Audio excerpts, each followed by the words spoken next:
Hello everyone, hi and namaste. This is Shami Herons and welcome to Your Wealth India. Today's topic is why should I invest in stock markets? Well, it's a quite long question, so let's break it into two parts and first try to understand why should I invest in the first place. And to understand this, we have to look at things at fundamental level on how things function. In society, we have individuals or group of individuals who live together as a single unit. Now, for this unit to survive, we need money. So, how does this money come from? So, within this particular unit, either a single individual or group of individuals earn money by doing some work. This is what we call as income. So basically, income is inflow of money within to this particular unit. Now this unit has some needs for which it needs to spend money. These needs can be something as basic as need for shelter, food and clothing, and also it can be other needs such as need for entertainment and so on. For all these things, the unit needs to spend money. This is what we call as expense. So expense is basically outflow of money from unit to the outside. So now as we see the ecosystem, that there is income, there is by which the money comes into the unit, and there is expense by which the money flows out of the unit. Based on this inflow and outflow of the money, there are three categories of people. The first category of people where the income is almost equal to the expenses.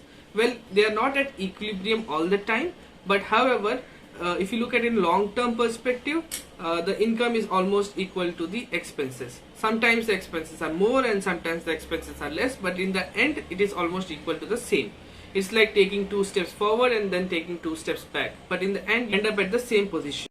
Majority of people fall into this first category of people where the income is almost equal to the expense. Now coming to the second category of people, which is a very interesting group, where the expenses are more than income. If you try to look at practically, you would be like baffled that how is it possible to spend more than what you earn. Well, luckily there are a lot of facilities available which provide you with credit in terms of personal loan, in terms of housing loan, automobile loan, and also you have this magic card called credit card, by which you can spend more than what you earn. In fact, you are spending the money which you don't even earn. So these are the second category of people. This second category of people, if they try to be honest, they would any time accept that if given a chance, they would go into the third category, which is where the income is more than the expense.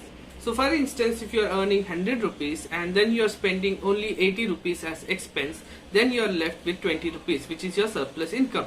This 20 rupees is what we call as savings.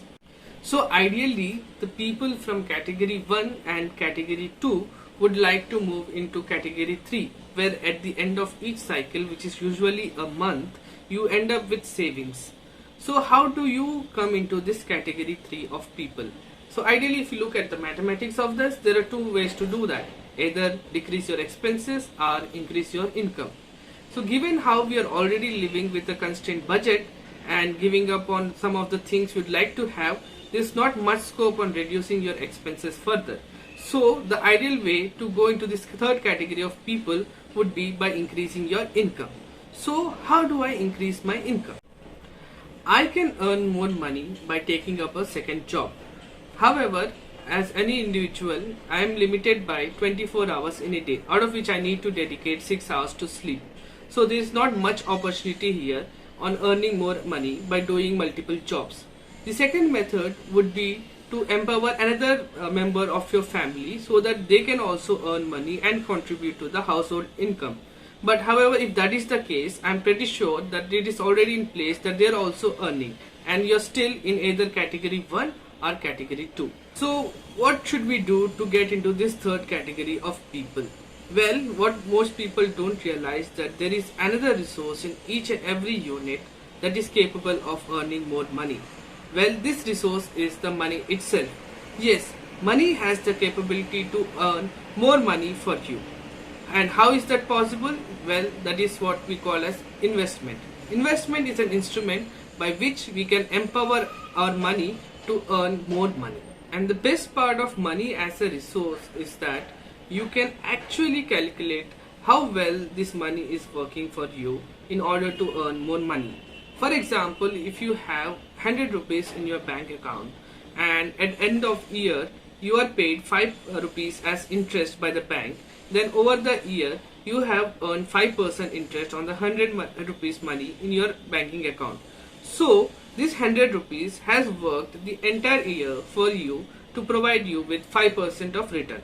So this is the efficiency of money. So if you deploy smart investing strategies, you can improve the efficiency of money so that it provides you with much better returns, so that it supplements your household income and you come into this third category of people. So that is why investing is so important. Now let's come to the second question. If investing is important, why should we invest in the stock market? Well, there are lots of advantages of investing in stock market. Stock market as an investment instrument has lot of pros, like it has been there for a very long period of time. So there are a lot of systems already developed which have evolved over a period of time. There are a lot of strategies that have developed which are already there in place, which you can readily use to earn more money. So this is one of the prime benefits of investment in stock markets. There are other benefits as well, like convenience and more knowledge and so on. But the most important aspect on why one should invest in stock market is that you can improve your efficiency of money from as low as 5% to more than 30% by investing in stock market. Let us just look at the index funds only. Well, we'll not go deep into what index funds are. So let us imagine that index fund is a company of which you're buying a share. So let us say you have bought 1 lakh rupees of share in a particular year of these index funds. So if you look at historical figures over a period of 3 years, if you look at it, then index funds approximately provides you with 15% of return. So if you invested 1 lakh at the beginning of a year, then at the end of the 3 years, that 1 lakh rupees will become 45,000 rupees. So you will have 45,000 rupees extra in addition to the 1 lakh you already have. And also there is something called as compounding, which we'll discuss later. So not only will you earn 45,000, but you can earn much more than that by reinvesting the same amount of money that you have earned. Investment in stock market is like an art, just like cooking. Well, in cooking, if you see the people who cook properly, out of this, if you look at maximum 80% of the people, they are just replicating standard procedures. Most of them are totally unaware of the qualities of ingredients and the final output that they would come up with. Only less than 20% of the chefs are properly educated and trained, and they have proper control on how the output would be in terms of texture, in terms of smell, in terms of color, in terms of presentation, and most importantly in terms of taste.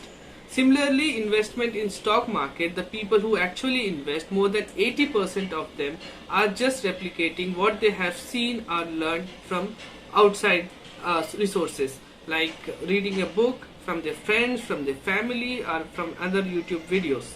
So we need to become the 20% of the smart investors who are like these chefs who actually have knowledge of stock market and they have control on what the final output would be. In order to become a smart investor, you need to have knowledge and information about the stock market, and then you need to be aware of the best strategies that are being followed by people across the world.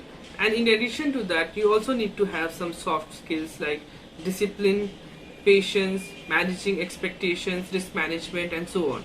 So in Your Wealth India, we'll provide you with the best of the knowledge and the best of the strategies being followed, and along with how to develop these soft skills, rolling them all into one execution plan so that you can deploy them and become a smart investor yourself. So in order to summarize this answer to the question of why should I invest in stock market, well, everybody would like to go into this third category of people where they have surplus money than they could spend, and in order to get to there, the ideal strategy would be to increase their income.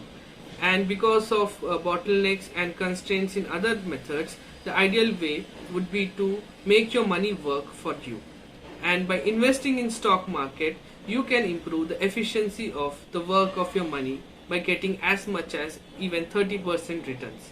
So that is the reason why one should invest in life, and especially stock market as a favorable instrument to invest your money. So I hope you guys like this introduction video on investing in stock market, and if you really like the video, please press the like button, and if you have something to say, please comment on the video section. And also it would be great if you could subscribe to our channel, and also there's a bell icon which you can hit in order to be notified whenever we upload new videos. We are definitely looking forward to make more interesting and exciting videos. I hope you are also interested in them. And if you really loved our videos, please share it with your friends and family. So until our next video, bye bye and namaste.